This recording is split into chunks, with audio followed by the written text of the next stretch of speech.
we approve the, all those, they have to come back on the final version, so. Yeah, but. See, the road guys were here today. Hmm?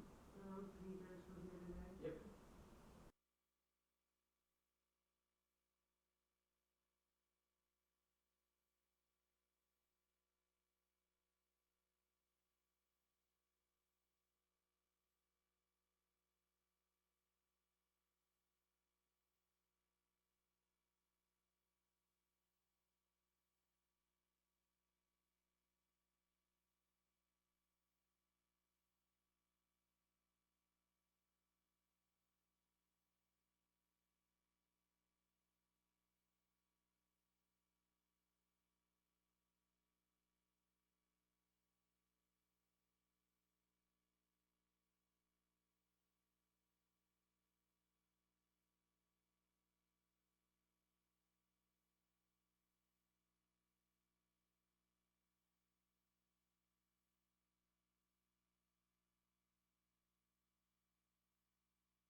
I'll call this regular council meeting of the Village of Grand Manan to order at 7:30 PM on July 5th, 2021.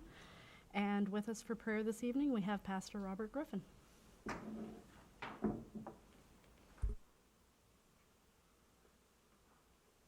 Heavenly Father, we thank you for the opportunity to live on this beautiful island that you have created. We ask you to give blessing to our mayor and council here this evening. Give them the wisdom and strength to make good decisions for our community. We ask all this in the name of the Father, and of the Son, and of the Holy Spirit. Amen. Thank you. I'd like to welcome everybody to our second meeting, and hopefully our nerves are a little bit better than they were for the last one, but we'll see as we go along. June marked the end of a very different school year for our students, so hopefully they all have a good summer and recuperate, and when they go back in the fall, it'll be a bit more like our normal year. It also marks the end of our lobster season, which thankfully was a safe one for everyone, so we're happy to see that. I know there was a lot of discussion in the last week or so about the Canada Day activities, and as everyone knows, we chose to cancel the activities here on the island in recognition of the discoveries at the residential schools across Canada. I think it's only appropriate that we take a moment of silence and reflection while we're here, and I'd ask everybody to do that now.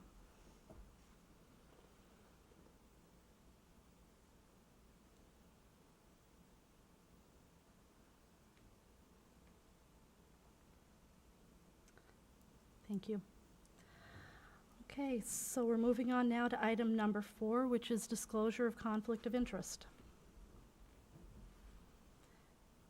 Hearing none, we'll move on to adoption of the minutes. There are 2 sets, one from the June 14th special meeting and a second set from the June 14th regular council meeting that are in your packages. So I'm looking for a motion to accept those. I motion we accept.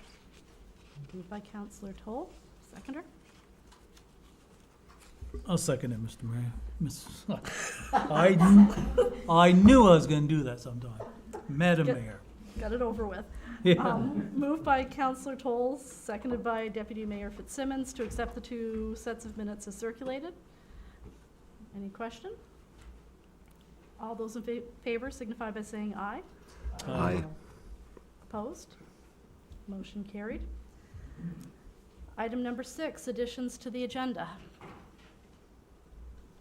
Yes, Madam Mayor, I would like to add a personnel item, and we'd make that in section 15.1 for a closed session discussion. So you heard the motion by Councillor Green. Do we have a seconder? I'll second that. Seconded by Deputy Mayor Fitzsimmons. Question? All those in favor signify by saying aye. Aye. Opposed? Motion carried. So the RCMP is not here, so we'll move on to number 8, which is 8.1, public water supply discussion. Councillor Greg Russell to address. Good evening. You've all got a handout. I'm going to read it for our islanders so they'll know what we're talking about. And there is a correction, but I'll get to that at the end. Memo 2, Village Council, Public Water Supply, June 29, 2021. By the way, this was referred to the Finance and Property Committee, the public water issue at the last council meeting for consideration. The Finance and Property Committee recommends that the village does not get into the drinking water business. The following were considered when making the conclusion. The village should not compete with island businesses who sell water. It would send the wrong message to potential businesses if we could end up being their competition. The public water system would require constant testing, equipment, and maintenance on a regular basis. The availability of good quality and quantity of water in the business center office area with either a dug or drilled well. Security of the source and the water delivery system. Liability issues, and here's the correction. It should read clear water well drilling. Estimates a capital cost of $15,000 to $20,000 for a drilled well and have concerns with quality and quantity of water in the area. Finance and Property Committee, Greg Russell, Joanne Brown, and Philman Green. Any comments on the recommendation from the Property and Finance Committee? I have a couple, I guess. I don't really think it's, the village isn't competing with local businesses who sell water. We're only replacing a service that's been there for 10 or 15 years. Of course, the water system would have to be tested, equipment, maintenance on a regular basis. I think that's just a given anyway. The availability of good quality water is, did you guys have that tested? Was there a water test done? No. Once we got into the competition, we did not, to be truthful, spend a whole lot of time getting figures, facts of any of that, because we don't think we should be in the business. Okay. Okay. Liability issues, would that not have been covered with the umbrella of insurance that we have as a village? Is there, what are your concerns, I guess, with liability issues? Just the liability of what we talked about, the quality, quantity, security, if there's a problem with contamination and someone gets sick.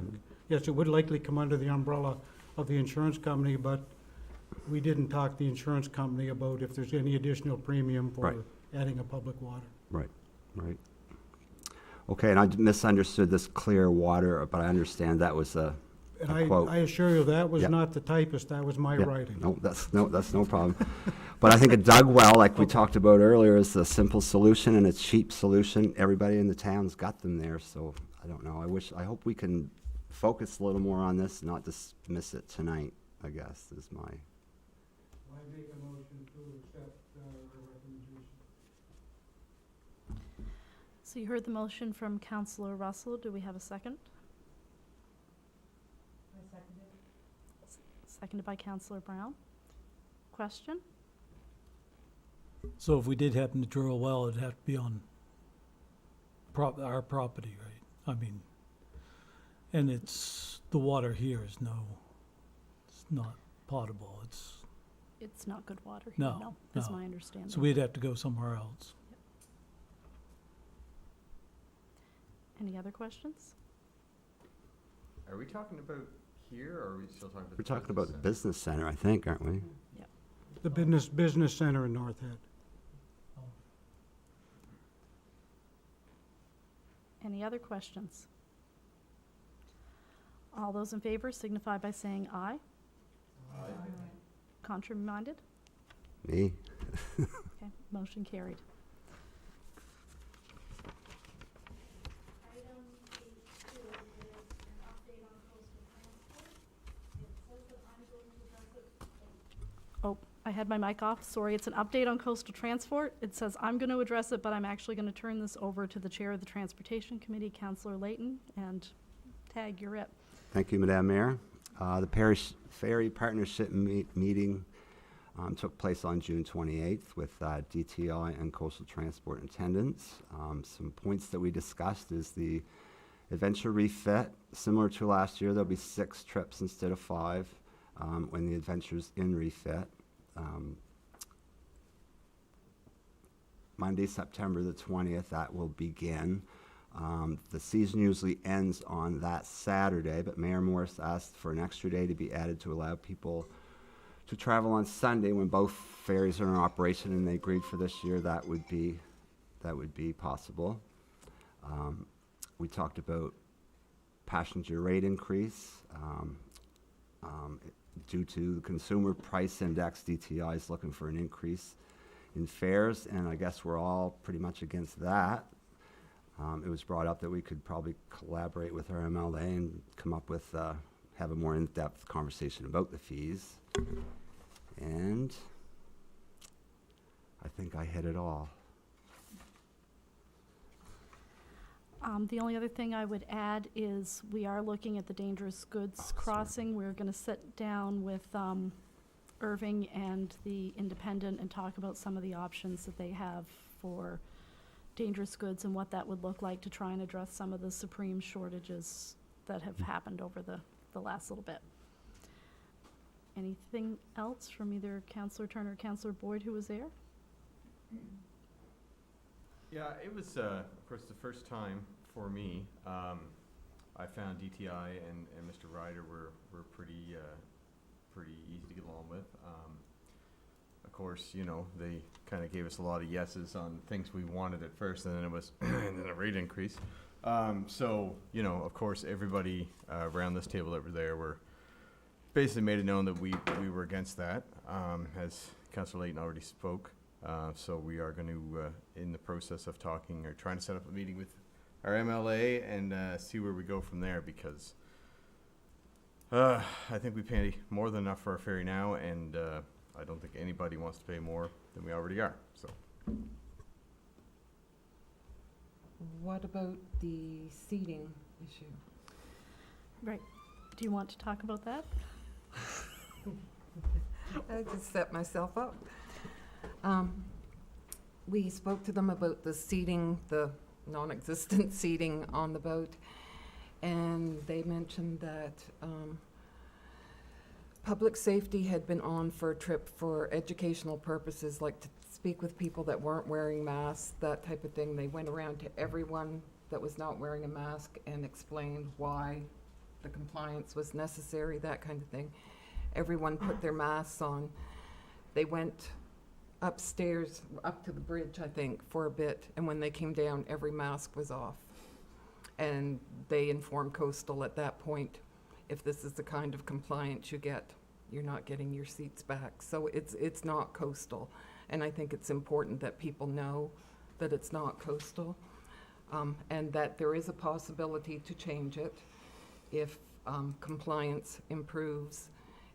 Coastal was willing to bring public safety down to do another sort of inspection, I guess. It wasn't supposed to be one that time, but it would be this time, and see if we can get them back. But that would be based on compliance, pure and simple. So you'll see a notice go up on our Facebook page here shortly with some of those details, just reminding people about that. And at this point, it's up to the community about the seats as far as getting them back. And I think we all recognize how frustrating it is and how sometimes it feels like we're defeating, while we're following the letter of the law, we're defeating the intent of it. But that's where we are right now, and it's out of Coastal's hands. So, and yeah. Councillor Russell, you looked like you were trying to ask something a minute ago. Intern. Since I've been a councillor, I've been approached by a few people that are raising the old issue that we should not have any fees on the ferry. Can someone update me and out there as to what the potential is for that? Or is that a dead horse? Thank you. I don't know if the horse is dead, but it definitely would need CPR at this point, I think would be how I'd characterize it. About 8 years ago, there was a move by the province to cut ferry crossings down to 3, and it would lengthen out the duration of the trips to 2.5 hours from the 1.5 that we have now. There was an agreement by the council of the day to withdraw the request for no fares in order to maintain the 4 trips on the Adventure. And that was as a result of about 8 months of very intensive meetings and bargaining with DTI. And it was really down to if you want to maintain the schedule. And I think anybody who looked at the statistics back then, the 4th crossing then, as it is now, tends to be the least used crossing, but there is no way to take the traffic that is on that 4th trip and redistribute it on the earlier 3, because there's just not enough capacity, to say nothing about the timing for businesses, for sports teams, all of those things. So it was one of those rock and a hard place discussions, but that's where we ended up 8 years ago. Councillor Turner was also very involved with those. I don't know if she wants to add anything to that, but that would be how I would characterize the free ferry discussion from my recollection. It was very intense, very difficult meetings, and it literally came down to if you get a free ferry, you lose trips, and they will be 2.5 hours each. Like there was no bending, there was no leeway at all. It was just, this is how it is. And it really was like 8 months of us trying and trying and trying, and then they just, nope, this is it, this is how it is. Even though, as we all recall, the promise was made, but it didn't matter. I mean, it's that simple, it didn't matter. Is this a provincial government decision? It was a provincial Yeah, government it's not decision. coastal. I No. mean, no, No.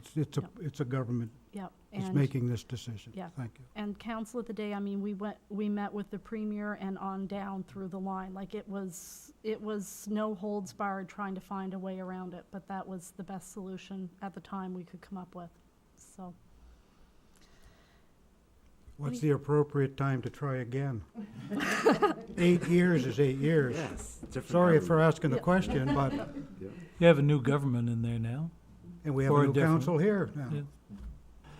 I think our strategy should be not, I don't like the term free ferry, because I think that looks like we're standing there with our hand out asking for something.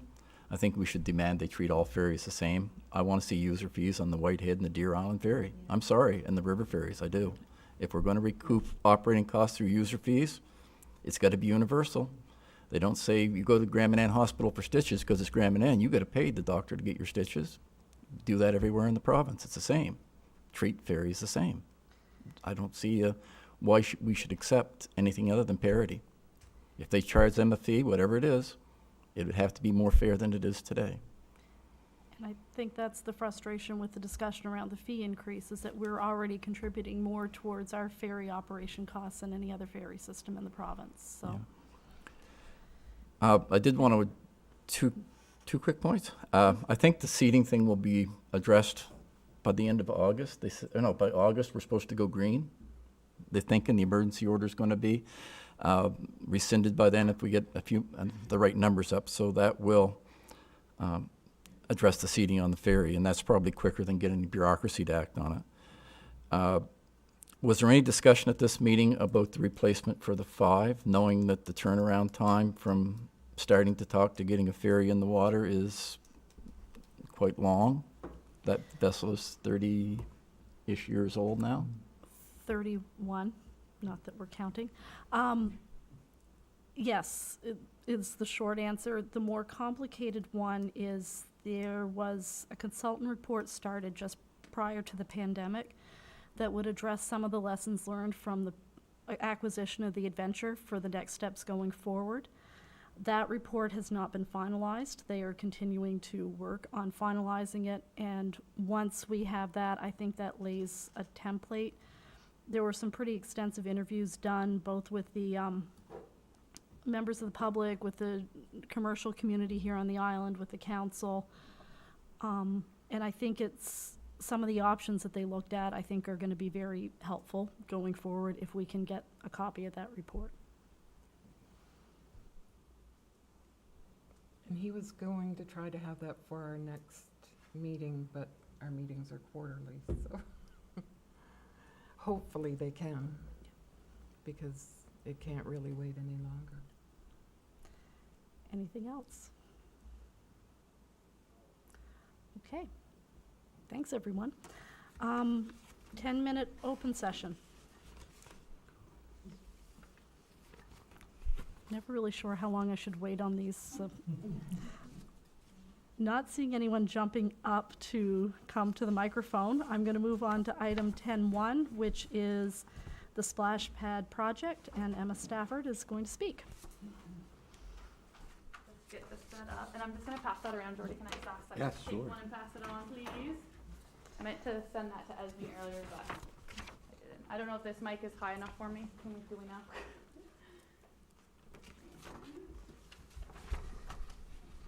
Usually when I step up anywhere, they have to hire the mic for me.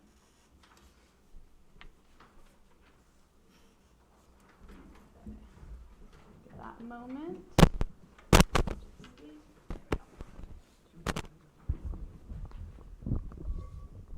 Yeah, I didn't want to mess it up. Don't make me look bad. Okay, do. Perfect. Is that okay? Yeah? Okay. thank you very much for taking the time to listen to us. I'm representing a group of 20 to 25 moms and dads. I think that's important for you guys to know that dads are part of this group as well, because most of the time it's just us moms rooting for things for our kids, but the dads are stepping up for this as well. So this is just a picture of a splash pad. This one is based from Grand Bay. This isn't the one that we're proposing, but I just wanted to put this up there so that you had an image in your mind what a splash pad is, because some people still aren't quite sure or haven't seen one or haven't been to one. Raise your hand if you've ever seen one in real life, so you know what I'm talking about. Okay, perfect, awesome. Oh, there we go. All right, so like I said, we're just a volunteer group. I saw this idea, I can't remember, I think it was Tina Lyon that posted it on Facebook, on the Grey Manan bulletin board. It was just an idea she threw out there, and it just so happened that I had just been speaking with my good friend that I taught with in China, who had just moved back to her hometown of Yarmouth, and she had started up a committee for a splash pad there, and it got accepted by their council, so they've been going ahead with that. So I've just been kind of working close with her, seeing what they're doing in Yarmouth. Obviously it's a much bigger population, but I've been basing a lot of what we're doing here off of what they're doing as well. We have 20, 25 people, but there's a solid 5 of us that have been working hard on the design and working with the company that we're working with. And then the other 15 to 20 are really on board with all the fundraising. So a lot of people have said, just hold off on me for now, but when we're ready to fundraise, I'll be all for that stuff. Why do we need a splash pad? So I just handed out, there's a lot of benefits of a splash pad within a community. Accessible play is huge, and especially after this past year or so, where kids have been inside a lot. They have been very solitary. They've been playing their video games. We want to get them outside doing things. Obviously, being active is a big one. Safe play. There will not be any standing water in this splash pad that we're proposing, so there will be no lifeguards needed. There will not be any danger to drowning because there's no standing water. So it's just, once I show you the pictures, there's sprays and there's buckets and things like that, but just keep in mind that there's no standing water whatsoever. And we have been thinking of locating it somewhere central. An idea popped up that maybe the Castalia ballpark, and hooking it into the ocean, but then we thought, who really wants to go play in ocean water a lot of the time? It's freezing cold. So then an idea came up about Victoria Park, and I'll show you the picture of where the idea is, where we're proposing soon. So yeah, I'm not going to read all these out, but right in front of you there's some benefits of a splash pad. So social and emotional learning for kids, imaginary play, kids can be social with each other. Oh, accessibility for kids in wheelchairs especially. If you think about Grey Manan, there's not a lot of things that kids can go out and do in wheelchairs, right? So this would be a huge thing for some of the children that have some disabilities or physical limitations. And like I said, it's 0 depth water, so there'll be no standing water. Research, I had Lindsay Frost look up some things about obesity, because I know that's a huge rise right now in New Brunswick.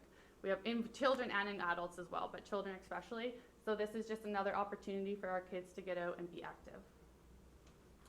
Here's some facts that come right through the company that we're working with. We're working with a company called ABC Recreation, and actually their head guy is coming to Grey Manan tomorrow camping.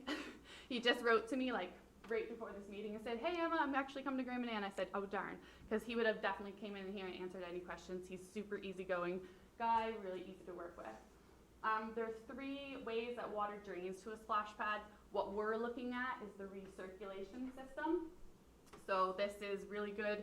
Obviously you're reusing your water, so that's good because that was a couple of the questions that came up when I posed a survey to the community was how can we save our water and how can we make this better for our community. So we'll be looking at the recirculation system. Cost-wise, it may be a little bit more expensive, but in the end, we're doing better for our environment, right? So in the end, it's actually better for us. Maintenance for the splash pad, it's just gonna be like the pool. You gotta winterize it, you gotta start it up in the summer, and you gotta winterize it before winter. So it's not too much, and there'll be no lifeguards or staff needed to run it. You just need your staff to come in and check on it daily to make sure that everything's running, basically. But as we know, our rec committee is always around the parks anyway, daily. So that's about that. A warranty.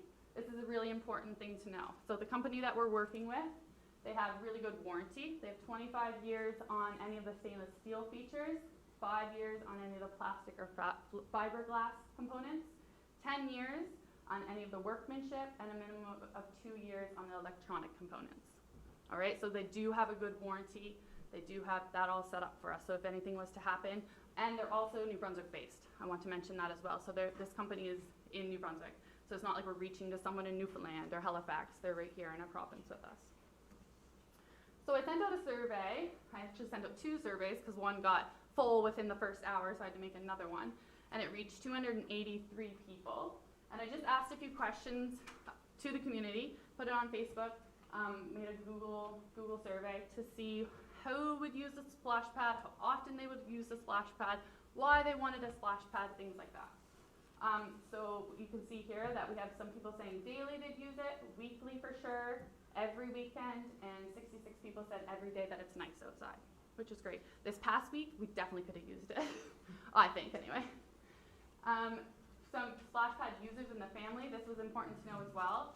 So 117 people said they have family members that are of the age of 0 to 5. So that's a huge group of people that are up and coming. So within the next 5 years, these kids will be using it. Oh, and I meant to say too that this splash pad will be designed for kids from 2 to 10. So keep that in mind. Of course, kids that are 15 can use it and younger ones, but what we've designed is for 2-year-olds to 10-year-olds. And then as the age groups go up, these kids also, even 5 to 12s, they will be using that for the next 5 to 10 years. So keep that in mind. Here's a few of the comments that I had when I sent out this survey. Graham and Ann desperately needs entertainment for children, would also be tourist friendly. That is definitely an idea. My children are grown now, but I think a splash pad would be a wonderful thing for the kids on the island, and I believe it would be used every day that it's fit. This would be amazing for the kids on Graham and Ann. We need more things like this. I would love to see this a reality. We need more quality family, community-focused settings, things like that. I was also thinking that this could possibly, I don't know, this might be a reach, but if this was to happen, it could be something that could be also rented out hourly, 2 hours for birthday parties, for tourists that are coming from the mainland, things like that, and that could be maybe cost for, so that would go towards the village. That's just an idea. That I kind of just had like 20 minutes ago sitting there, but this is it. A few more ideas. Have it accessible with kids with disability. For example, walkers and wheelchairs, and yes, it will be. It's just a big concrete slab that will be sloped up, but they can easily come on with wheelchairs. The youth and parents of Graham and Ann would greatly benefit having a splash pad on the island. So a lot of great responses. I think we only had 2 negative ones. We actually just put in a grant, and me and Susan Ballantyne had to look through, and because we had to say if there was any negative ones. And there was only 2 negative ones, and both of them were mostly around the use of water. So, and I didn't put in the survey that we were thinking about the recirculating system. So I think if I would have put that in there, we probably wouldn't have had those negative comments. Especially since last summer was a very dry summer. I think that's where a lot of people were kind of basing their opinions off too. And there's just a few more, but I think you guys get the idea, right? That people are on board with this. So yeah, so here's Victoria Park. I want to thank Chris Spicer. I reached out to him, and he used his drone to take a picture for us. So our beautiful new pickleball courts, basketball courts, tennis courts, and then that's kind of where we're thinking, that big grassy area right there. So as a parent, I can come, sit on that bench, watch my kid play. Okay, I don't have to be hovering over them because it is safe play. It's not within a gated spot, so I can roam myself, do other things. I can have a kid on the swing, and a kid on the splash pad, so on and so forth. So that's the area that we are thinking about. And this is the one that ABC Recreation has designed for us. So this is a really, really, really nice splash pad, okay? Esme was really on board with making sure that it was a good one. That's what she kept saying. She was like, we don't want to waste our time building something that's not going to be used, right? We want to build something that's going to be used a lot. So as you can see, there's at least 20 kids on there. And there's big high structures, buckets dumping on them, there's waterfalls, there's different sprayers, things like that. And when I was speaking to ABC Recreation about our budget, they said if we wanted to take some of these toys away and add shaded areas, that could be something that is done too. So that was another thing that I had in my survey, is a few parents said, oh, I want to make sure that there's somewhere shaded to sit while I'm watching my kid, or make sure my kid can have a break from the sun. So So if we wanted to, I mean, if we got more money, awesome, we can build on the shaded areas to this, but if in the end we had to take away a couple of these toys or the equipment to build some shade, they can do that as well for us. So here's just another picture of it. This was another thing that a lot of the moms came back to me and said, make sure there's a bucket that dumps water. So we put that in there. All right, so now we gotta talk money. This is the big thing here. So last night I got an email from her saying, oh, we're looking at about $85,000 for installation. I said, okay, that's okay. That's kind of what we were thinking about. This morning I wake up to an email, sorry Emma, I actually meant $135,000. So that's a little bit different. But what I have added is the $135,000 into this. Okay, so the splash pad itself, we're looking at about $150,000 for that design. Okay, that's all the toys, the equipment, the concrete, and so forth. The 135 is them coming, bringing all their equipment, them setting up for us. And sorry, the concrete is put into that 135. I have reached out to some locally sourced concrete suppliers. They're not comfortable with giving me a quote for bringing concrete to the island because they don't know if prices will change by next summer, or they don't know if they're going to be in business by next summer, so on and so forth. So the price that I've given you right here is directly from ABC Recreation. If I can source it locally cheaper, of course we'll go with that option, but I'm still kind of working with that. So the pre-build, where we're having it at Victoria Park, that's because everything's already there for us, right? The pool has the chemicals, the pool has the piping, and ABC Recreation will bring the extra piping that is needed. Things like that. The pool area has the washrooms, the change rooms, so forth. So we're kind of saving money there as well. And then signage. Any sponsors that we have, we'll have a big board saying thank you with all of their logos or their names and so forth on that. So that's just a ballpark for signage. And then I talked to Chris about yearly operating costs, so summer costs, what it's going to cost to start it up, what it's going to cost to winterize it. He's thinking probably around $6,000 to $8,000. He says the pool is about $10,000 a year, but this shouldn't use as many chemicals, and this is going to be in better shape than the pool is right now, so there's not as many cracks and stuff in it. Okay, so that's kind of the ballpark price that we're looking at. Now for funding, Susan Valentine, Chris, and I just put in a grant application last Friday or so, but we won't know until September if we have been accepted for it, but that is a grant for up to $90,000. So if we get that grant, that's going to be awesome for us. Even if they give us 40, 30, whatever it is. Okay, that's the only grant that we've applied for so far, and that was a federal grant. We're looking into many more other grants, provincially and federally. So there will be more grants applied for, but that was just the first one that we kind of found and jumped on. So we're looking at a third of the cost, we're kind of hoping comes from grants, both federal and provincial, and then two-thirds of the money will be coming from fundraising and donations. Okay, so where do you guys come in? We're asking that maybe the village could cover the yearly costs, as Chris has proposed, 6 to 8. So it's just like the pool is up and running. This is kind of a little bit addition to the pool, or it takes over for the pool from a couple years, and possibly a donation of 20 grand. Just throwing a ballpark figure out there. We talked as a committee and said that's kind of what we're comfortable with asking, but of course we'll take more, and of course we'll take less. We'd take whatever would be possible to get us started. Okay? We feel really confident that the fundraising can happen with this. We've seen what fundraising can do on Grand Manan. Look at the school park, for example. Look at the Seal Cove Park. Like, things like that can happen so quickly on Grand Manan. I know this is a lot more money, but we're hoping that we can have it maybe up by running next summer, and if not, the summer after. So that will give us a year, 2 years to really get this going. And ABC Recreation said they're on board with whatever. I just need to sign a contract saying this is the price that we've agreed on, and then whenever we get the money, they're kind of come here and build it for us, kind of thing. So it's not something that we can say yes or no to right now. Okay, it's something that we can put in the back of our minds, think about, things like that. Obviously, I'm not going to walk into $290,000 tomorrow, right? Okay. So thanks for taking the time to listen to our proposal from our little committee. Hopefully this committee grows as well. If there's anybody out there that wants to join this committee, feel free to.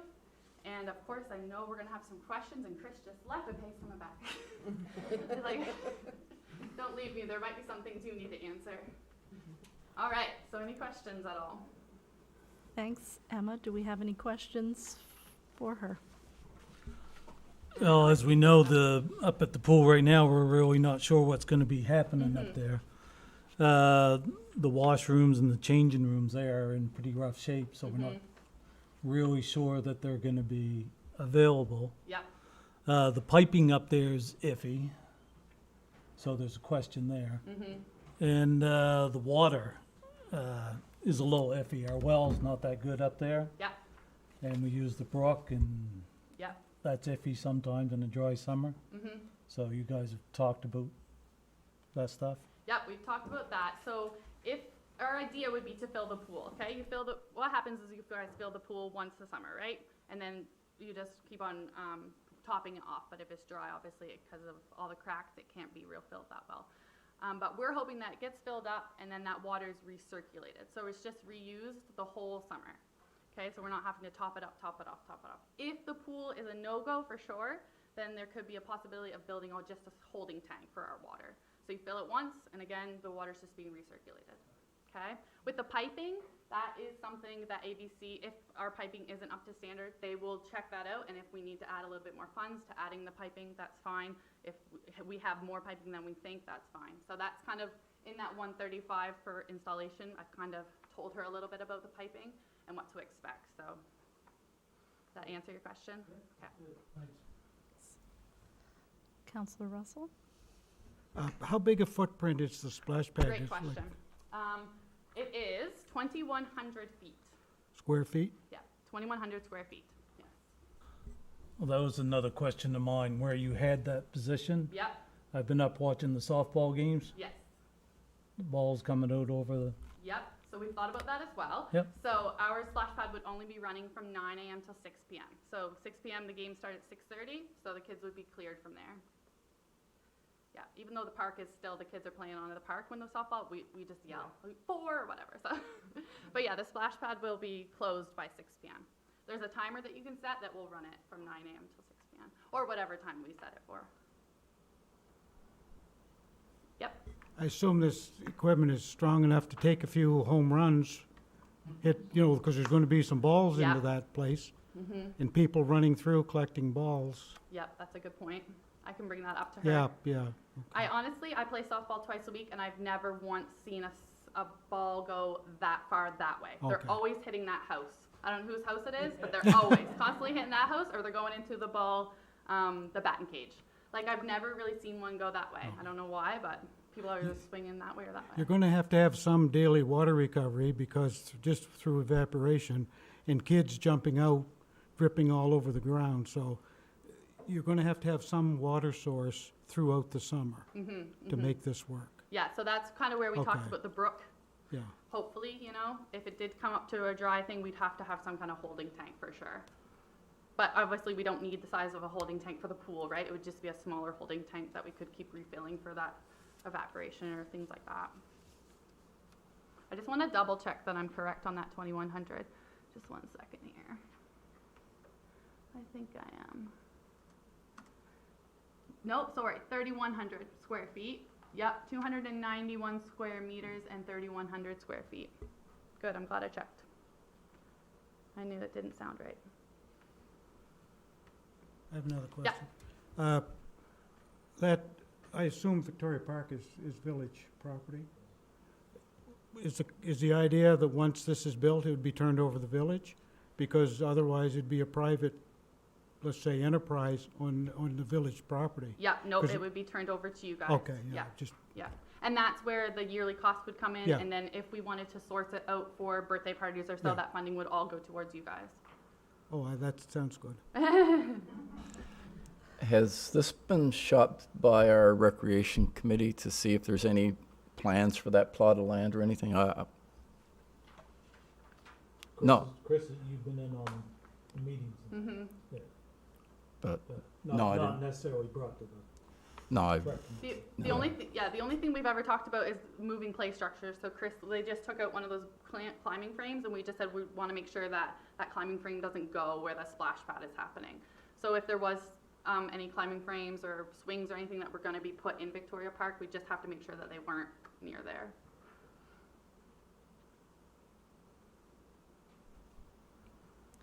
Is there any concern with vandalism? I know, speaking to the rec director, it's becoming quite an issue, I think, in Victoria Park currently. That's a good thought. No. My little heart hopes that there's no vandalism. But that's true. I know. That is very true. I mean, there's cameras set up, correct now? Is there no? Yeah. So we just got to hope that if there was something happen, then we catch them, and I don't know what we can do in the end, make them pay, or if that's a thing that can happen. But yeah, that's not something I've thought about, to be honest. Because some of the kids, you'd have to be worried about kids taking gravel or something and Yeah. down the Yeah, drains and that's type where of that, deal. yeah, that's where that daily check-in kind of happens with the rec staff. They'd have to come once or twice a day just to check that everything's working and nothing's going on. I mean, if the village felt comfortable in hiring a staff member to sit there all day, a lifeguard, whatever, then go ahead. Like, but I don't feel like you need it. A lot of splash pads don't have that, but for those reasons, we'd have to have a check-in a couple times a day for sure. It'd be more after hours. Yeah, yeah. You'd have to worry about. Yeah, yeah. But I'm gonna ask them about, I'm gonna write that down to ask ABC Recreation about vandalism or things like that. Like, what if something was to break because of vandalism instead of, is that covered under their warranty? Or I'm sure it's not, but it's something to ask them just to see.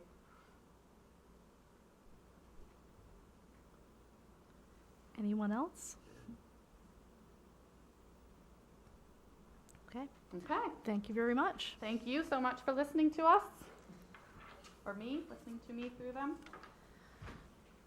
I'm going to suggest that the request for the 20,000, we could put that on as part of our budget deliberations this fall, because if we're looking at installation next year, we clearly don't need to allot it this year. Does that make sense? Good. All right.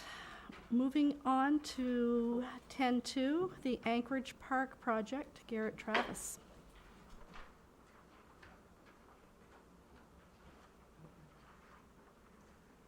Good evening.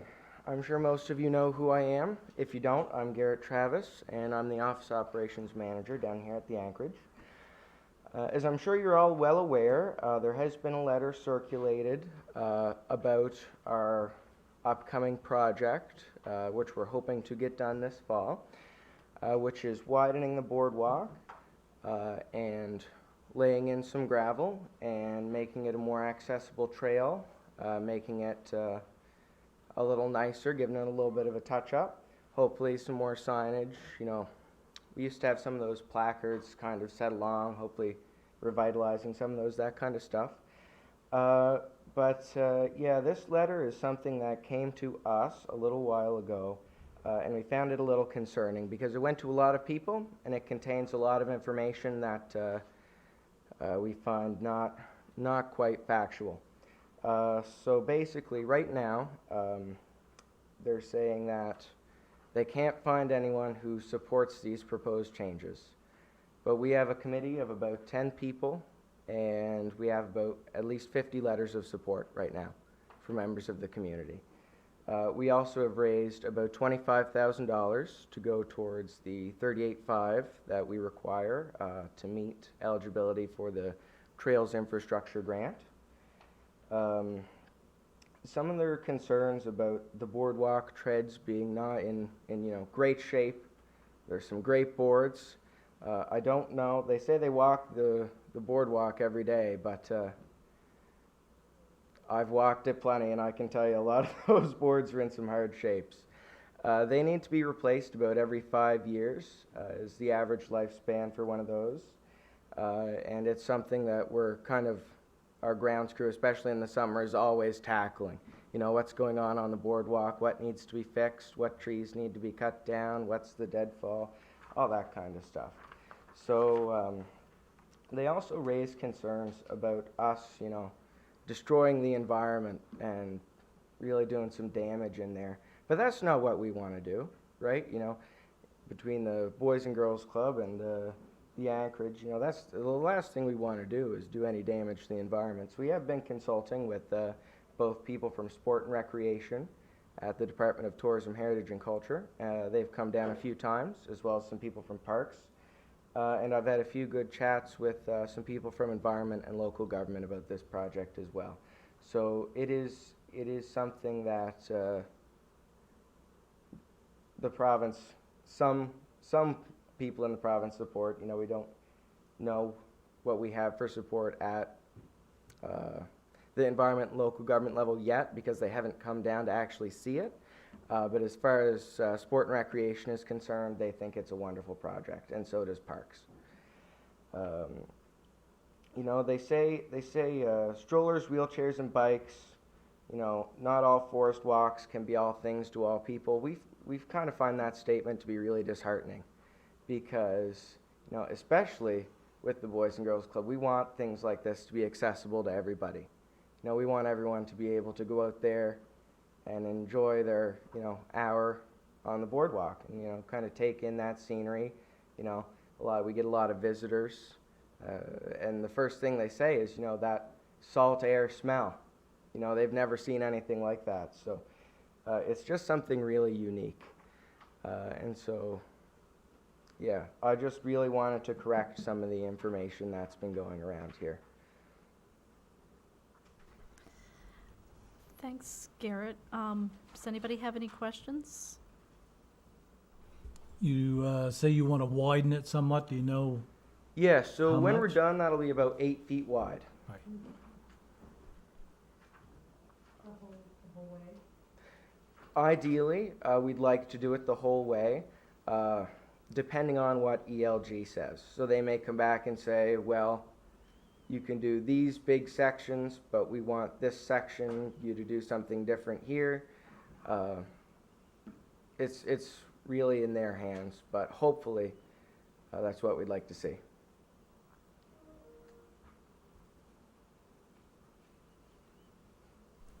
I suppose it'd have to do with the natural water runoff. Yes, so In the situation like that? application that we're going to fill out, I'm working on that this week, is called a WAWA permit, water course and wetland alteration.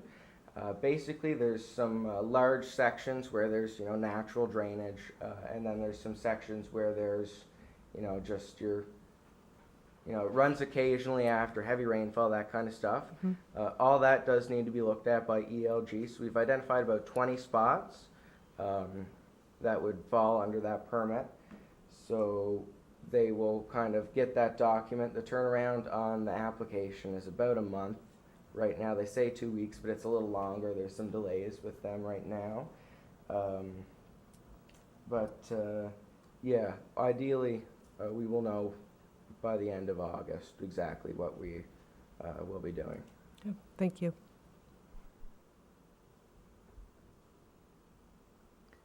Anyone else?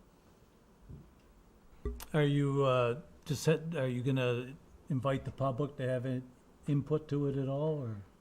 We have invited the public to submit letters, emails, that kind of stuff, social media, Facebook messages. We check all that stuff all the time. We put out a call for letters of support, but we also kind of said, you know, we want your input, not just support.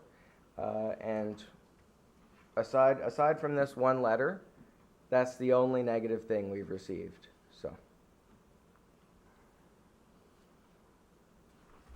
Just a note, Councillor Brown was mentioning about someone having health issues out there and how much difficulty there was getting a stretcher Yeah. through. So that's something that, Yeah, that is a current problem right now. Basically, the EMTs, they can't get their, the thing with wheels, whatever you call it, they can't get that out there. So I think they have to use one of those, it's kind of like a lifeguard board.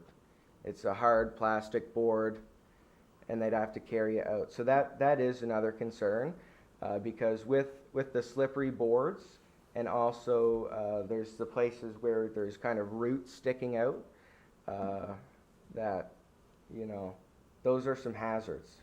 So we want to make it safe, we want to make it accessible, and we really want everyone to be able to enjoy it.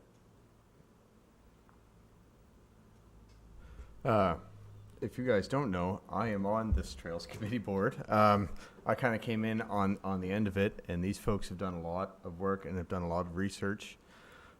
This is the beginning, this is phase one of a four-phase plan, potentially, to end up, hopefully, having a 10K loop, fully accessible for walkers, runners, bikers, strollers, and all that stuff right from Redhead all the way through the park and back to Redhead. So it's a great group. I'm very pleased that they asked me to be a part of it.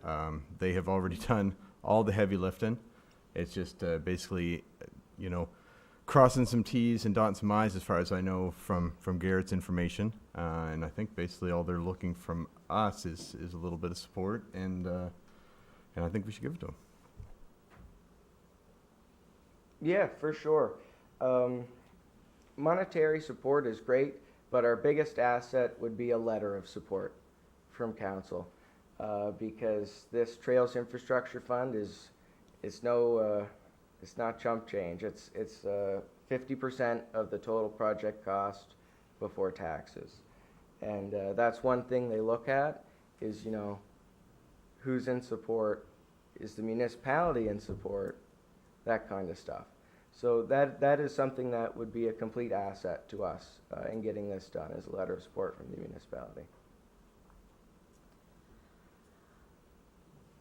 Okay, I'm not really sure, given the bizarreness of our agenda and the way the procedural bylaw lays it out, we actually have the letter on is the next thing because of the way the agenda has to be ordered.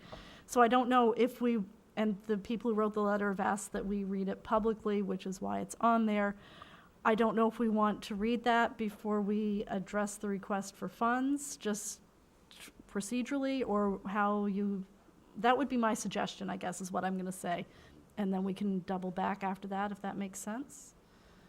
So before we launch into the next agenda item, yes, Mr. Green? Councilor Green? Yeah, I mean, I've listened, we have to hear both sides of the story. Yeah. I mean, I have to hear both sides of the story before I vote. I mean, I understand what you're doing there, and from first blush, it looks like a good project, but I'd like to have some further explanation on the cons before I commit, that's all. Yeah, no, absolutely. So before we move on to the next agenda item, do we have any more questions for Garrett before we let him go? Okay, thank you, Garrett. No worries, thank you very much. Okay, so 11.1 is petitions and/or written submissions to be read, the Anchorage Park project. So please bear with me while I try to squint my way through reading this letter. So the letter was sent to the Boys and Girls Club of Grand Manan with a CC to us, the Minister of Tourism, Heritage and Culture, the Nature Trust of New Brunswick, and the Department of Environment and Local Government. And it's regarding the Anchorage Park Trails Boys and Girls Club of Grand Manan Island. We received your flyer this week concerning Phase 1 of upgrading the boardwalk at the Anchorage Provincial Park. We walk the boardwalk almost daily with many island neighbors. Frankly, no one we have talked to welcomes or embraced this proposed change.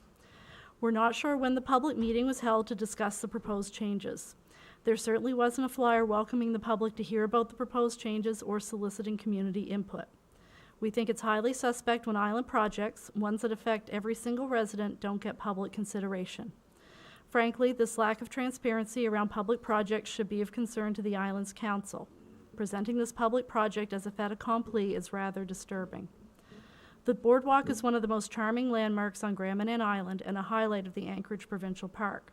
Locals, visitors, old and young, all enjoy the boardwalk as a reflective spot to walk and enjoy nature. Many locals have adopted care of the boardwalk and its surrounding forest ambiance. It's a special place, and many folks think it should stay just the way it is. The boardwalk treads are not in terrible shape by any means. Some boards need to be replaced, but very few considering they've been there for over 2 decades. The use of asphalt shingles was perhaps not the best anti-slip solution. Many of us have hiked many trails, and most boardwalk trails in wetlands and through coastal environments use metal wire as an excellent tread solution, allowing the wood to breathe and providing maximum protection from slippage. It is commonly used in the rainforests of British Columbia. The boardwalk as a walking platform versus a gravel pathway is a key consideration for protecting our wetlands and the forest floor. Gravel would be a travesty to this ecologically sensitive area, as it would smother many species of plant, lichen, and moss, and would interrupt the flow of many small waterways through many, I'm not going to try to pronounce that, moss wetlands. A boardwalk has the least environmental impact and is the preferred choice in such situations. As for strollers, wheelchairs, and bikes, while clearly not all forest walks can be all things to all people. If bikes and wheelchairs are accommodated, you'll have to expand the width of the pathway significantly to make it safe for all forms of traffic, and so folks aren't dodging bikes, joggers, strollers, and wheelchairs. The current boardwalk pathway might have to be expanded by at least fourfold to address public safety. Expanding the pathway with gravel entices the potential of unwanted traffic like three-wheelers and dirt bikes. Again, the environmental impact of this would be substantial. The Department of Environment and Local Government needs to be consulted before any alteration of this coastal walkway from its present state is undertaken to determine what permits or environmental assessments will be required. The folks we have talked to about this project are very happy with the current format of the wooden boardwalk and feel saddened that they've not had a chance for any input. It would be a shame to lose this heritage trail and iconic island boardwalk. Other trails in the park accommodate strollers and wheelchairs. Currently, the Provincial Park write-up states that the boardwalk is wheelchair-friendly. Bikes are invited to meander on the roadways of the park. We believe Phase 2 of the project should be constructed with more multi-use and accessibility top of mind. It's an exciting prospect. But I encourage you to poll your residents and see what folks on the island would enjoy while holding on to the integrity of the park and protecting this unique ecological environment. Please upgrade our boardwalk with better treads and board replacements, but can we please leave our charming boardwalk just the way it is? Sincerely, Charles Savadoff, MJ Edwards, Allison Ingalls, Carl Ingersoll, Mitchell Brown, Bevan Amy Fleet, Richard and Sharon Green.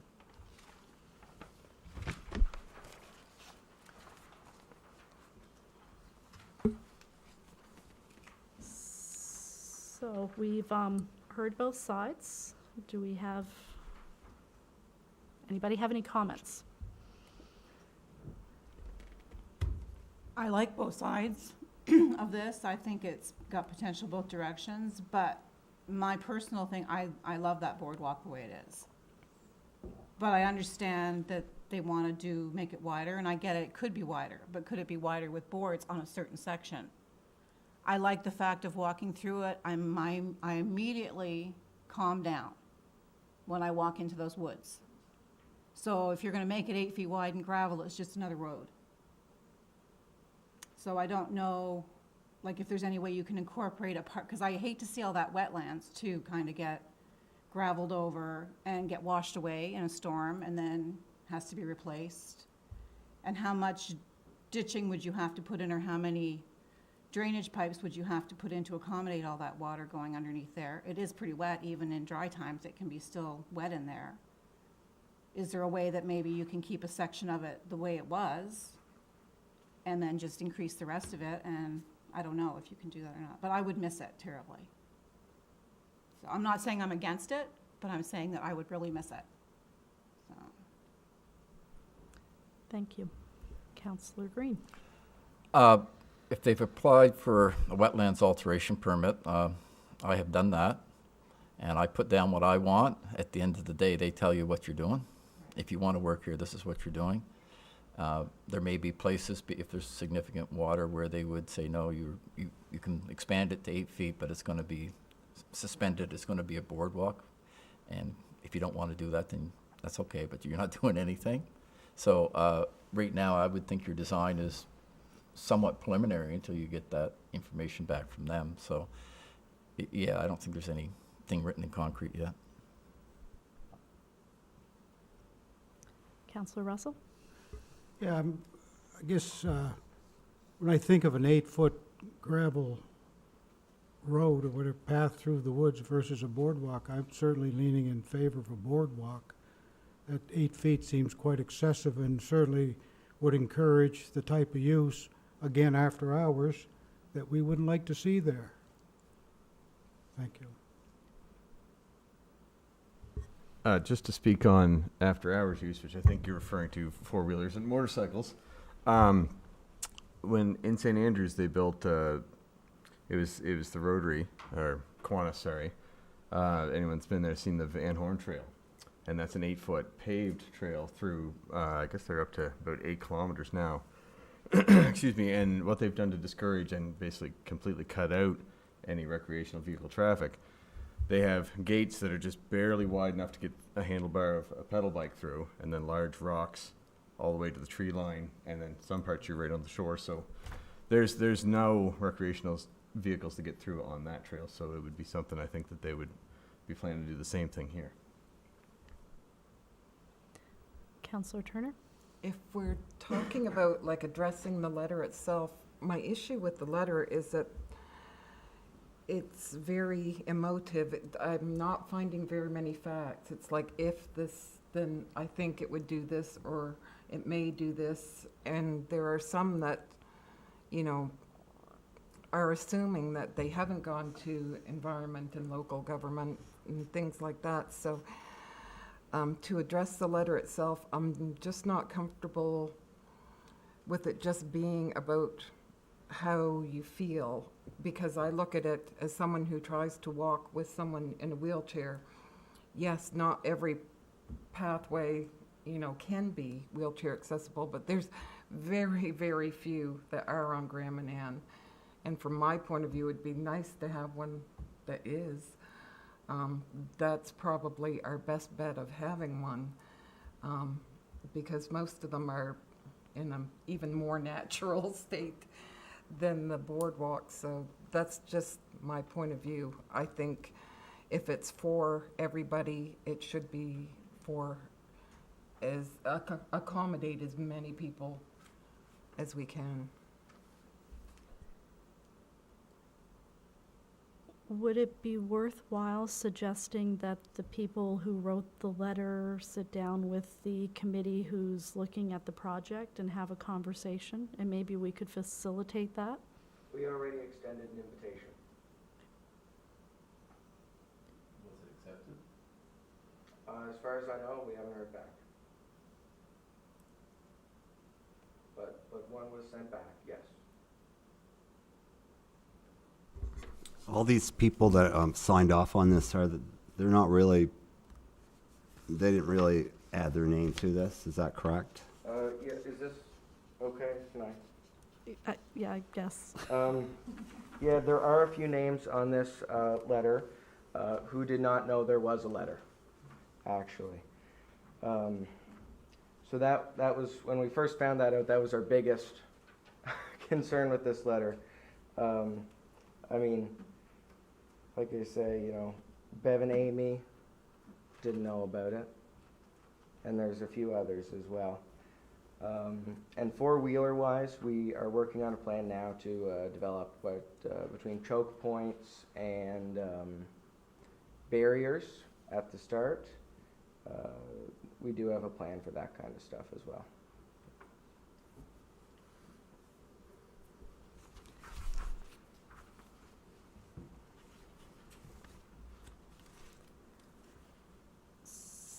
So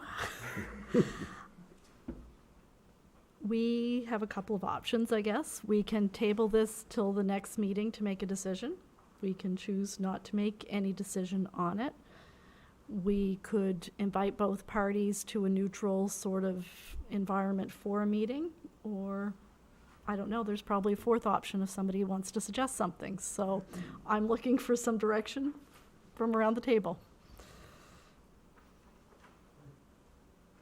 I think the village should try to facilitate a meeting between the interested parties, because I think both sides have a whole lot of good ideas and interest. And by the way, both sides have great interest in this, and so do we, especially Jane's comments.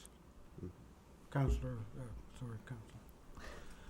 And is there any way we could get more public input on this? Like, What about a poll on Facebook? Like, you can do them easily. I think both things are a good idea. The only thing I'm wondering about a poll is how do you make sure you've got the information out before you do the poll? And I wonder, before we go to a public meeting, if maybe we should sit down with the two groups first and then see if that's the next warranted step. That would be my suggestion, but it's up to you guys. I think make that's 'em- probably a really good idea, because maybe some of the people on this letter have some questions too about how their names got on that letter, if they did say something, but that's a way to find out. So, somebody like to make that a motion? I'd like to make that a motion, that we facilitate a meeting with the interested parties and see what evolves from that with respect to public input. Heard the motion by Councillor Russell. Do I have a seconder? Seconded by Councillor Green. Question? At the end of the day, the Anchorage, as much as we all love it, it is a provincial asset. And so they can kind of do whatever they want, whether we back it up or not. I think it's great, and I think the council should definitely support this initiative.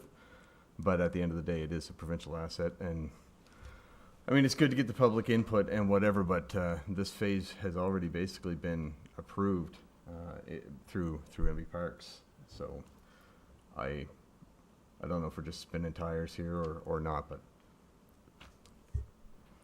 I'm thinking that you can't do anything till the environment comes and takes a look at it and tells you what you can do. well, no, for sure, and that's and it's lined up and they're coming. So that's kind of the next phase where they're at. But it's all emotional. Like a lot of this letter, all the answers are already out there, right? So it's there's due process still to go forward, but it's well on its way. It's positive, though, if both can agree and come together. For sure. Yeah. Any other question? All those in favor? Contrary minded? Motion carried. Okay, 12.1, committees. I'm going to be really quick on this because I feel like I've just talked a lot. This is just an update, I think, more for the public versus for the people around the table, that we had a meeting just after our regular meeting last month to talk about what our priorities were for council, what interests everybody had. Our committees have been formed, and as you'll see from our next agenda item, they have been very, very active over the last 3 weeks. The level of excitement that is out there around this table, I think, is really great to see. It's really promising about where we're going as a council and as a community. So those committee lists will be available here in the office. The other thing we talked about at that meeting is that we are hoping to do an annual update on what we have done every year to go out Christmas time-ish. We'll have a meeting in the fall, sort of do a little regroup, and as a way to sort of keep people up to date on what it is we're trying to do. So hopefully you'll see that coming sometime this fall. All right, so moving on to 12.2, Public Advisory Committee. Councillor Green.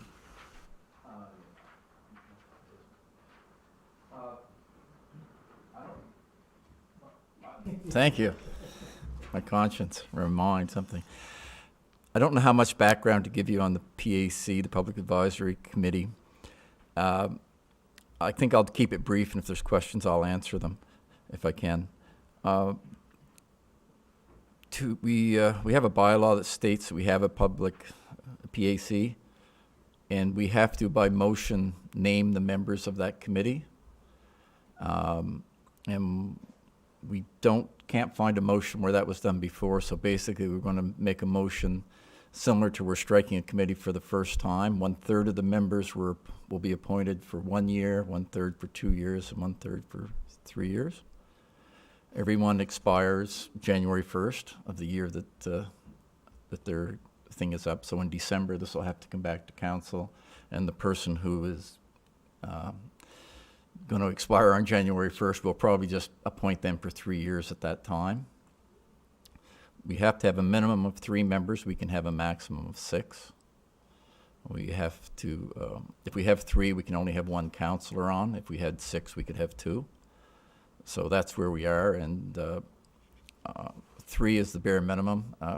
Personally, I think if we had another public person that wanted to serve, it would, I think it wouldn't hurt. It'd be a good thing to have in case we get short-staffed due to vacation, sickness, whatever.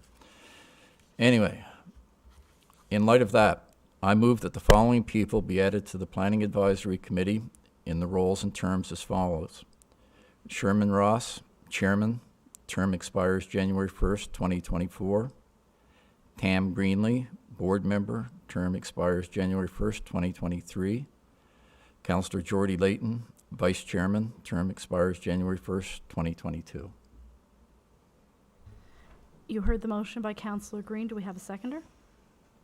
I'll second it. Seconded by Deputy Mayor Fitzsimmons. Question? All those in favor signify by saying aye. Aye. Contrary minded? Motion carried. 13.1, 13 committee reports. 13.1 Recreation Director's Report. Chris.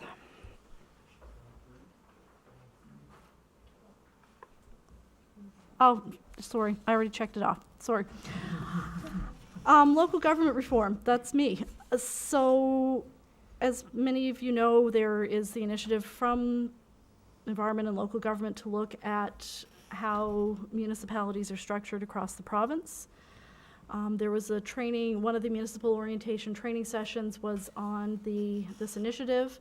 If you read the report, Manan is actually singled out as an example of how amalgamation has been successful. And I would suggest that based on the success of that amalgamation, we submit our feedback that we should not be impacted by this review of the municipality structure. So I'm just hoping that there would be a motion and a seconder to that effect. No. I would move that we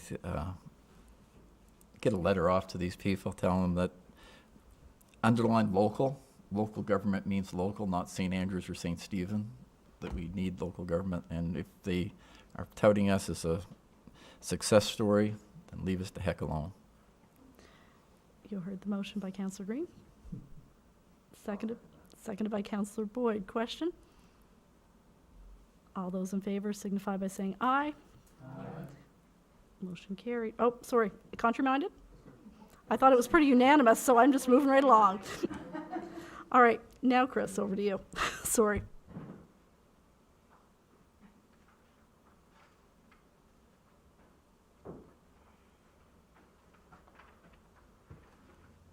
Thank you, Madam Mayor. I figured I'd come up from my chair because I need room to talk. I feel caged in with the plexiglass. But first of all, I'd just like to thank Emma for coming in to make that presentation.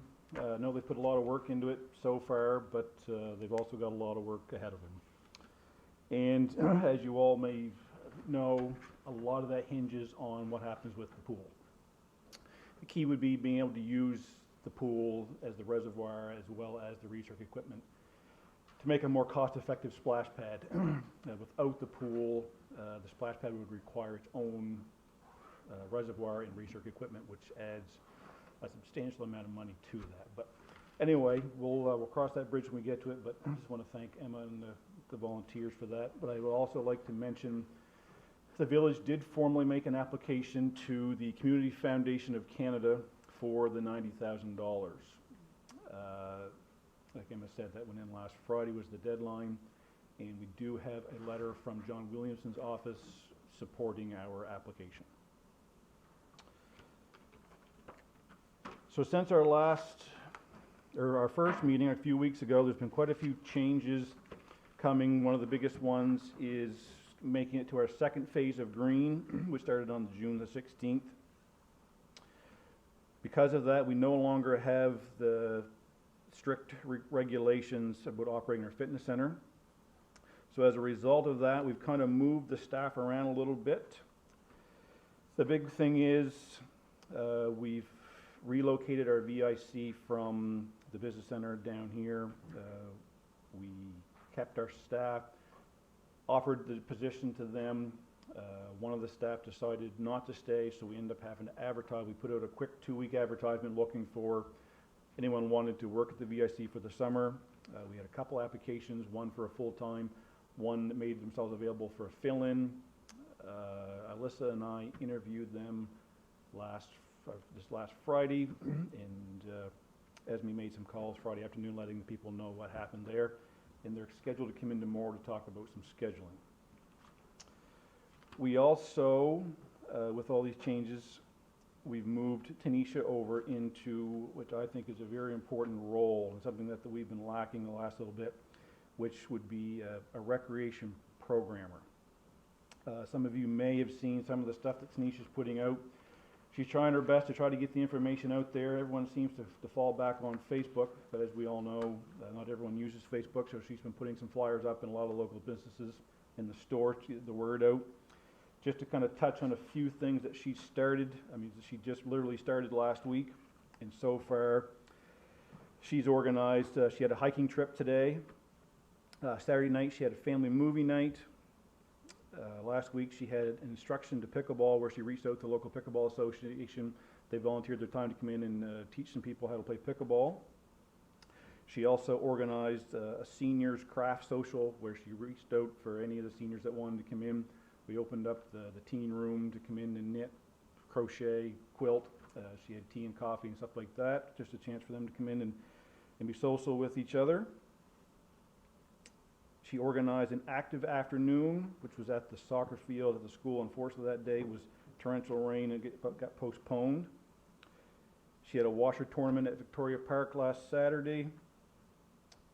She has what we're calling our park/beach series, which basically, right now she's got 2 weeks worth of stuff planned where every day she goes to a different spot, like whether it be Alexandria Park, Stanley's Beach, Victoria Park, the Anchorage Beach, Silco Beach, and so on and so forth. And she has the dates and times, which basically she goes there for about 3 hours. It's a chance for it's younger kids, so it's not so much a chance for you to go and drop your kids off. You are always encouraged to stay just to help with kids that age. It's from 2 to 5 years, it's for 2 to 5 year olds. So she certainly does need a hand that way, but it is a chance to go to the house, go enjoy the outdoors, whether it's at one of our beautiful beaches or parks. And Tanisha had lots of events planned for them. She also went and volunteered her time at teen night at the curling rink last week, and I know she's also reached out to the nursing home to see if there's anything there that she can do with their program coordinator.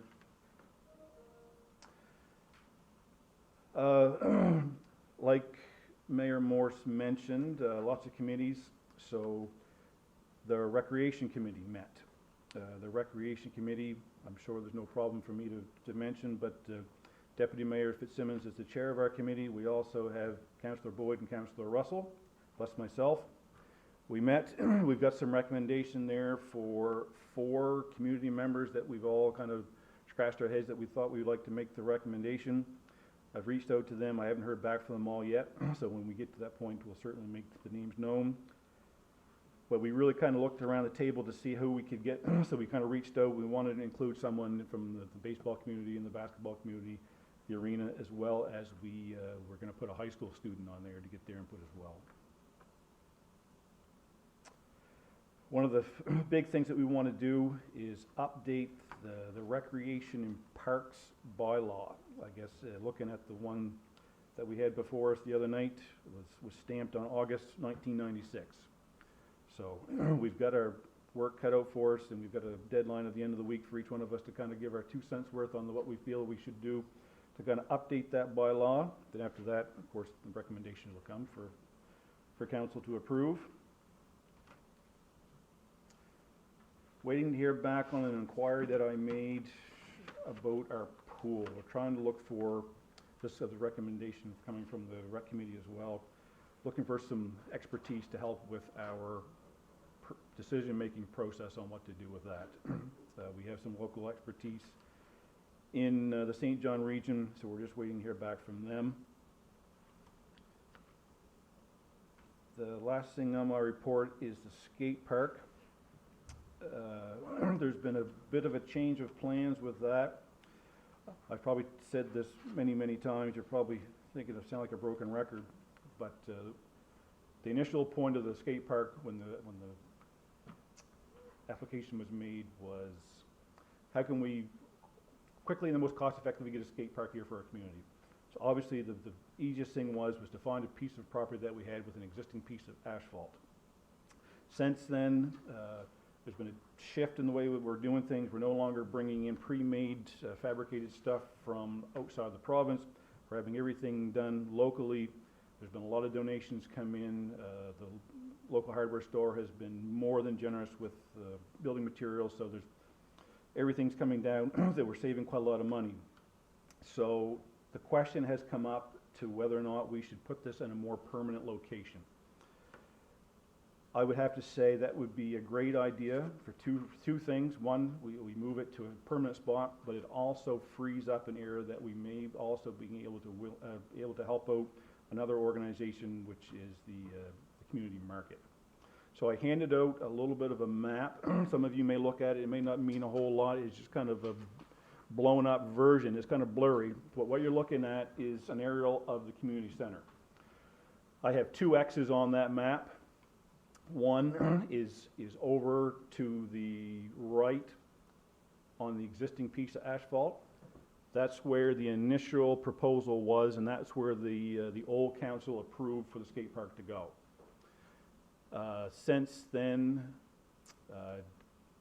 Deputy Mayor Fitzsimmons and myself and Sean, who's kind of our local skateboard expert, have met and come up with the idea of moving it down here in the existing gravel parking lot, which puts it kind of out in front of Grant and Deborah's house, along the side of the road, Route 776. We looked at the piece of property over at Victoria Park, kind of where the splash pad was looking at going. And when we brought that up, our local expert said, he said, if I can be perfectly honest with you, he said, I think you're setting yourself up for a disaster. Victoria Park is great, there's lots of stuff there. The trouble is, it's out of sight, it's out of mind, it's off the beaten path, it's not on Route 776 where there's a lot of traffic. It's not by the community center where it's always lit, there's always someone there, you've got the security cameras, you've got the facilities there with the washrooms. He felt that that was a better suited place, as well as a more permanent location. If we put it at Victoria Park, the cost to do the paving doubles, because we've got about 3 feet of material that needs to be taken out of there, which is mostly topsoil and clay. And you've got to put the material back, which is 3-inch compactable stuff, build it back up, make the pad. So to save money again, we looked for an existing spot, and we've got this huge parking lot here that was exactly what we're looking for. Material that was put in there about 10 years ago. It's well compacted. The area that we're looking at is very level, so it would take minimal amount of stuff to get it prepared. So I guess at the end of the day, we're just looking for permission to move it from what was called the temporary location to a more permanent home. Any questions? Approximate dimensions, yeah, that was my question. Approximate dimensions of the area? 50 by 100. How many parking spots do we lose? I'm just thinking, I've seen this parking lot crammed with people on the road. Is there something we can do to accommodate those amount of spots somewhere else? That's a good question. It is an area of the parking lot that we looked at most of the time, other than now that the summer market's down here, the parking lot is getting used more, but normally on a regular year when the market wasn't here, the Christmas market and the Rotary festivals was about the only 2 or 3 times a year that the parking lot was actually full. So we picked that location off to the side. Like I said, it's 50 by 100. I'm not sure what the dimensions of the parking lot is, but it's a very small percentage of the parking lot. I think it's only about 10 spots. How does it run? Like, would it be like a long strip along the road? It runs along the road. Okay. Yeah. And the day that we were talking about it, it come up, maybe we should go across the road and see what Grant and Deborah thought. Maybe just being courteous neighbors. So Deputy Mayor Fitzsimmons journeyed across the road and was gone for some time. I thought Deborah must be making cookies and tea for him, but he did wander back over eventually, and they have absolutely no problem with it. Grant come over. He wasn't home at the time, but he came over later and actually thanked us for taking the time to go ask. They thought it was very nice, very neighborly, but they have absolutely no problem with it whatsoever. Visibility of that site is excellent for the road and the community center. And you can see it from our camera systems. So, and you could also add additional cameras if so need be. But and there's any other poles along there? we put this right by a telephone pole for lighting. There's 2 of them. There'll be one on each end, basically. Yeah, if you look at the gravel parking lot when you leave, or you can kind of see it on the map, there's 3 driveways coming in. You've got the first one just as soon as you exit the pavement. Then you've got a middle driveway and a lower one. This one goes between the first and second driveway, up against the grass, because he actually wants to put some of our existing concrete structures off in the grass to save room. 'Cause that can be put on blocks where it's cement. The wooden structures will go on the asphalt. Will the park be open whenever, or will there be hours for it to be open? Most parks are dusk till dawn. Okay.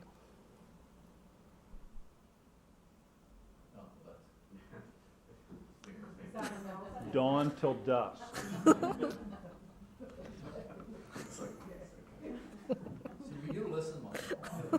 I wasn't. I could say I threw that in there to see if it was listening, but I really didn't. Any other questions for the rec director? I would say we give them approval to go over there, and I think that we should probably look at our parking lot. That's a separate issue. We're trying to accommodate a few more cars off road, we should be able to do that with a little more fill on the backside or something like that. I would move we give them permission to. I have another question. What about safety? Like, if that's a parking lot and there's going to be kids with skateboards, If you look at the existing equipment that we have, there's 2 pieces of equipment that used to be used when it was at the location, when it was at the school.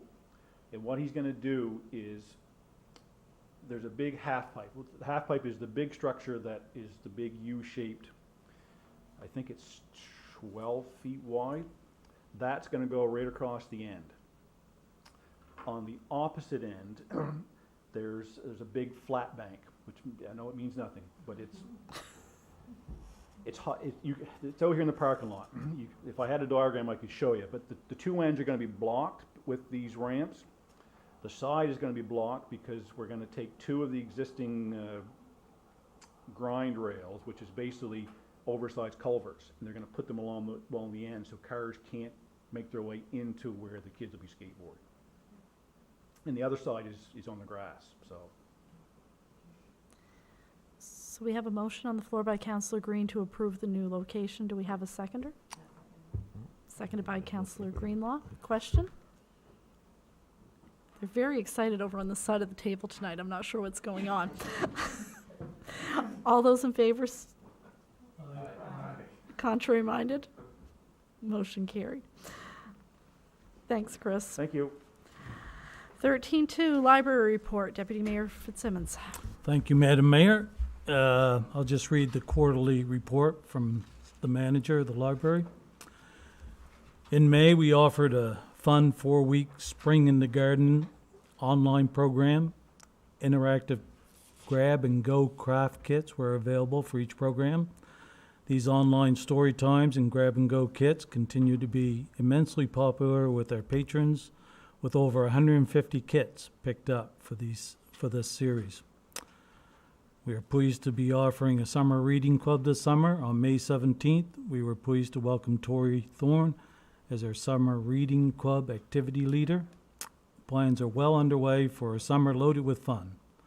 We are planning to offer in-person programming while following COVID-19 health and safety requirements. If circumstances dictate, we are prepared to move to online programming with grab-and-go kits. Summer Reading Club registration began on June 16th and is available both in person and online.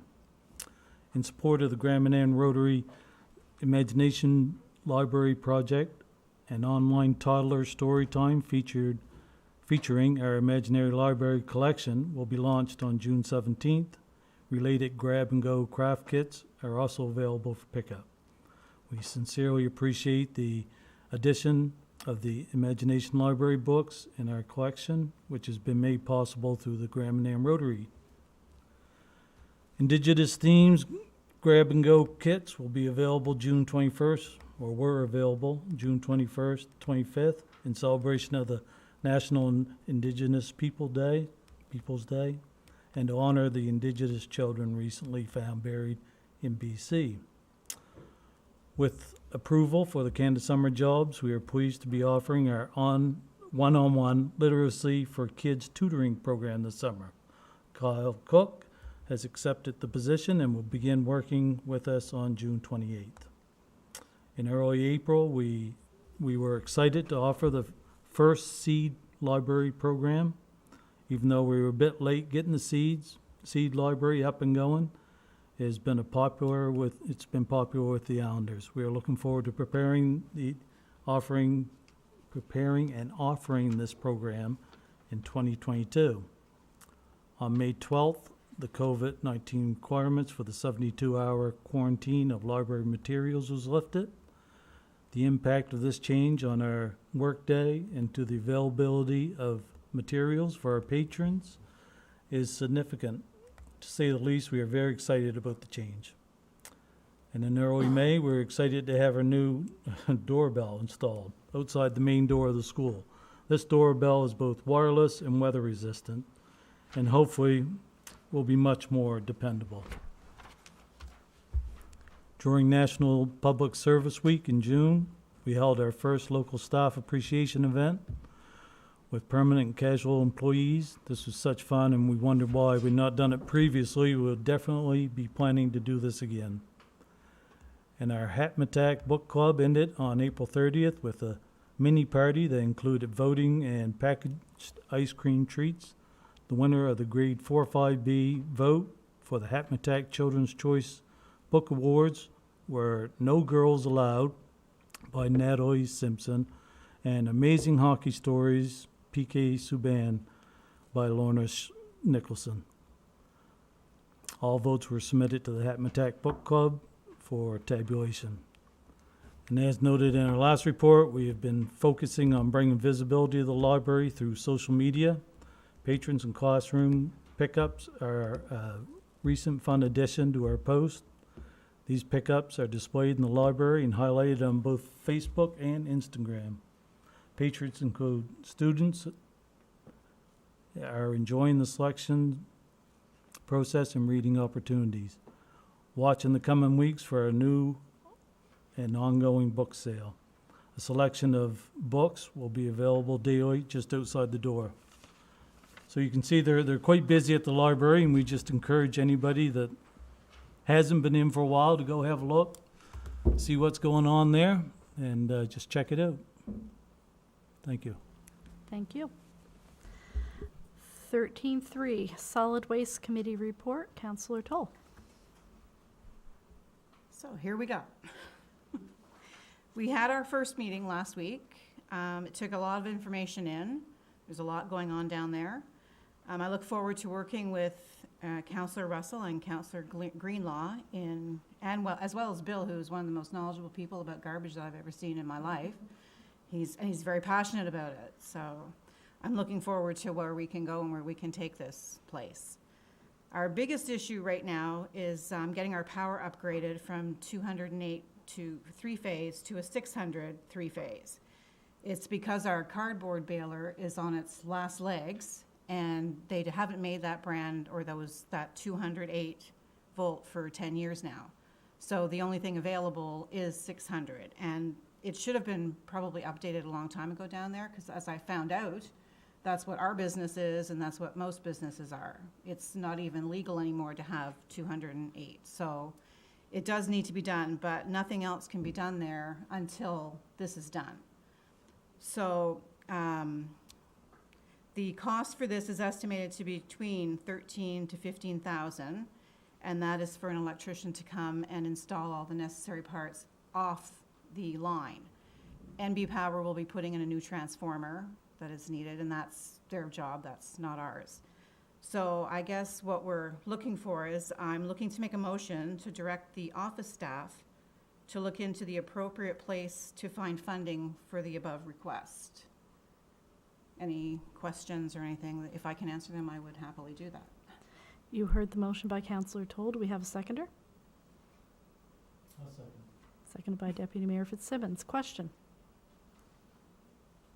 What would that fall under in all of our solid waste? Rob sent me a little email here where they're gonna, well, the other stuff I guess I'm talking about here, I've totally lost track here now, but other stuff that's gonna be done there has been approved somewhere. But this, Alyssa or Esme or someone, he said, would probably be able to figure out where. Gas tax. It's something with the gas tax, Alyssa has it all written up for the transfer. So it wouldn't fall under any of our budget lines for the transfer station? I don't think so, but she might know something. Okay. Councillor Russell. Counselor, do you have that memo from, did you print that off from Rob? Yeah, you can have a copy.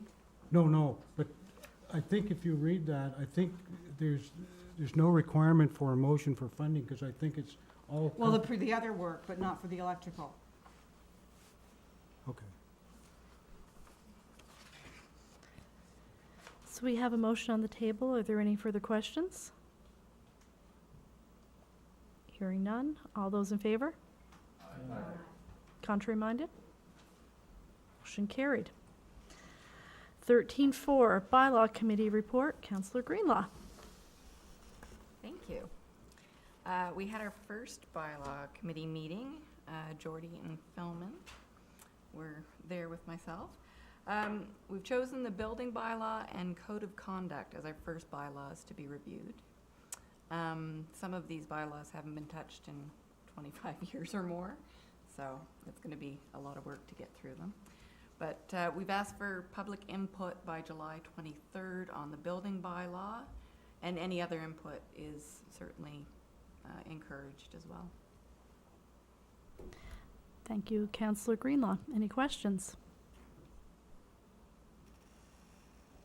You're getting off easy tonight.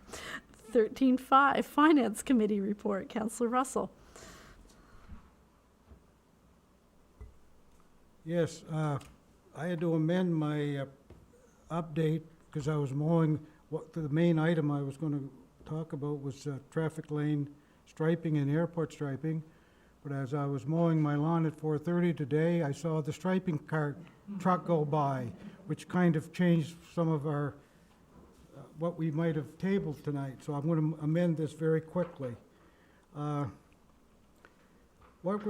guess what we are going to recommend from the Finance Committee is down on the Ingalls Head Road near Chubby Brown's house, the center line is not in the center of the road. It's been that way for several years, and apparently there hasn't been the action taken to get that corrected. So I think it's a little late this year, but what I'm going to recommend is that for next year, we have a 15% holdback on the $40,000 contract until that is corrected. And we're also going to recommend that the village office call the Department of Transportation Infrastructure Local Supervisor Dennis Green and get him to coordinate the correction, because we certainly wouldn't know here what should be done. So that's quite a, the 15% we were going to suggest that for this year, but since they're here, it's not fair to them to do it this year. But that'll give them a year to get their plans in order, both from Department of Transportation and the line company, to get that properly fixed.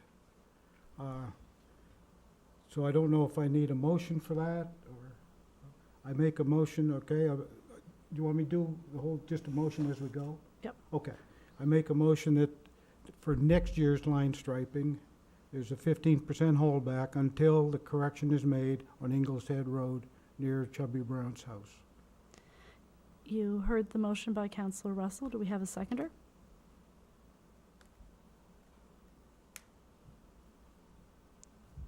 I'll second that. Sure, I'll second, then we'll talk. Seconded by Councillor Green. Question? Get my green light on here. I'm just wondering if that 15% holdback, it shouldn't be on just about all of our contracts that we issue instead of just this one? Until, a satisfactory job and satisfactory completion is done, that we should do that.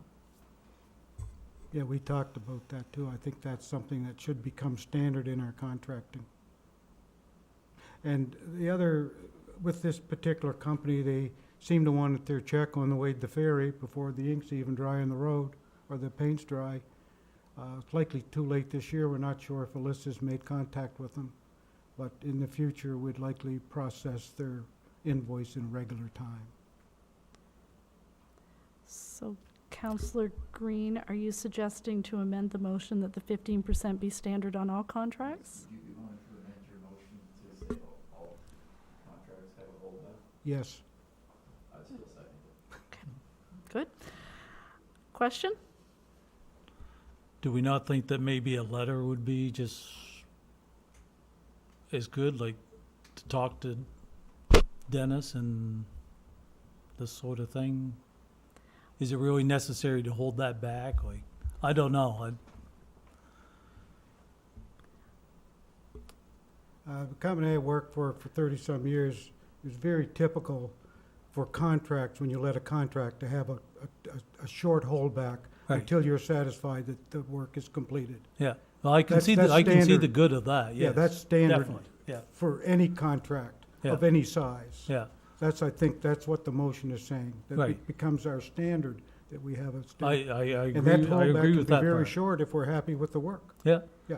But do you think just for this, like it's at one spot? So could we talk to this company and just say, hey, we don't like? Is that one way of getting it fixed? We don't think it's in the center. So could you fix it up for us? Like, It's been that way several years. For some reason, it hasn't been corrected yet. right? We're not sure. But has anybody asked them to? We don't know that. So I think that that's what the follow-up is through the office, is to see Yeah. a And- way and- to rectify that for next year. And this is a year away, by the way. So It's done every 2 years, Thought it was every year. every year. maybe. But we're not talking about holding back 15% on what is owed on this year, Not this right? year because of the timing. It's too late. They're here. I don't No. think it's fair to them. No. Okay, anything else? All those in favor? Contrary-minded? Motion carried. Oh, For, Can I finish my yes, report? sorry. Okay, sorry. One last thing. By the way, so people, Joanne Brown, Philman Green, and myself are on the Finance and Properties Committee, and our mayor has joined us for a extensive, a line-by-line review of every budget item. We've been through it to get ourselves acquainted with it, because it's new to us. So we had 2 sessions with Alyssa, and she guided us, and she had all the answers for us. And if she didn't have them, when we sat down again, she had them. So it was a very enlightening process. End of report. Thank you. Sorry to cut you off. But it was a good refresher for me on the budget, I will say that. So, 14.1, approval to pay the following invoices from the general operating fund. We have Silk Stevens for the Long Eddy deck, $2,875. Sentinel Systems Communications Package, $10,445.31. Ultimate Distribution, Skate Park Topping, $17,370.75. Safety Source Fire, SCBA Tests, $1,642.22. And JIL Engineering for the Grand Harbor Park install, $11,902.50. Councillor Russell. Can someone give a quick synoptic review of what each of those numbers represent? What activity are we paying for, please? I can take a shot at a couple of them, and then I might look for some help for some others. The Silk Stevens, that is for the engineering for the stamp diagram for the Long Eddy deck. It's the final payment on that one. The Sentinel system is the alert system. It's the annual costs that the village incurs for that. The fourth one, the SCBA test, that is for the fire hall for their breathing apparatus. I'm going to ask Chris for the skate topping and the Grand Harbor Park install. I can make a guess, but Yeah, the ultimate distribution is that's coming out of British Columbia. That's the composite material that all the skate ramps will have put on. It's like a composite veneer that goes on top of it. So that's coming out of either the fundraised money or the grant. And the GIL engineering one, that is the balance of the playground install in Grand Harbor. So I'm looking for a motion to pay the invoices as discussed. Councillor Boyd? Do I have a seconder? I'll second it. Councillor Brown? Question? All those in favor? Contrary minded? Motion carried. 15.1 is closed session for personnel, so I would need a motion to adjourn to closed session. I move we adjourn to closed session to discuss personnel issue. Heard the motion by Councillor Green, seconder? Seconded by Councillor Toll. All those in favor? Contrary minded? Motion carried. Thanks.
I'll recall this regular council meeting of the Village of Grand Manan back to order.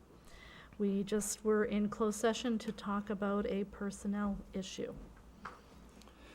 Okay.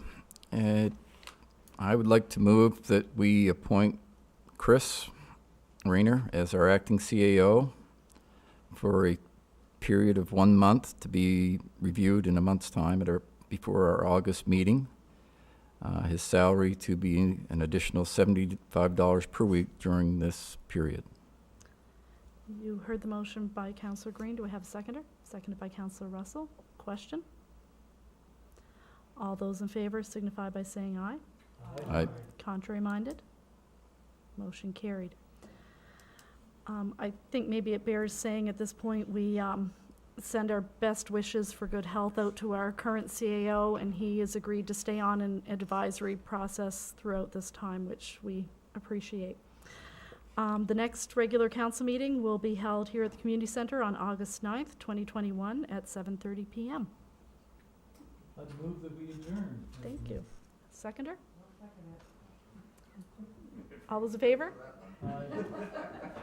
Motion carried. Thank you. I don't beat that at the end. I gotta learn how.